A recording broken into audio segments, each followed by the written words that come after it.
ఎవరైనా మనకు ద్రోహం చేశారనుకోండి, ఏడండి దేవుడు ఎక్కడున్నాడండి, నన్ను పట్టించుకోడు ఏంటండి, వాడు చూడండి నమ్మించి మోసం చేసాడండి, వాడు మాత్రం కారులో తిరుగుతున్నాడండి, వాడు మాత్రం చాలా బాగున్నాడండి, వాడు ఎంత ఎంజాయ్ చేస్తున్నాడండి, కానీ నేను మాత్రం అడుగు తింటున్నానండి అని ఏడుస్తూ ఉంటారు కొంతమంది. అవునా? ఇంకేం మొరపెడతారు తెలుసా? వాడు సర్వనాశనం అయిపోవాలి, వాడు పాడైపోవాలి, ఆడు ఏ కారు కింద పడి పచ్చడైపోవాలి, ఆడు బస్సు కింద పడి నలిగిపోవాలి అంటూ ఉంటారు చూడండి. అసలు మనల్ని ఎవరైనా ద్రోహం చేస్తే సైలెంట్గా ఉంటే మంచిది.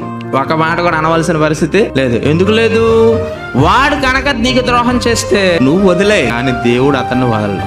న్యాయాధిపతుల గ్రంథం 9వ అధ్యాయం 23వ వచనం చదువుకుందాం చూడండి. అతడు 70 మంది కుమారులకు ఏం చేశాడట? చేయబడిన ద్రోహం ఏం చేశాడట? ద్రోహ ఫలము వారిని చంపిన అంటే 70 మందిని ఏం చేశాడు? అతను పేశాడు, కార్యం చేశాడు. చాలా మంది ఏమనుకున్నారండి, దేవుడు ఏమైపోయాడండి, ఇంత పెద్ద అన్యాయం జరిగినప్పుడు ఆయన ఎక్కడున్నాడండి, ఏంటండి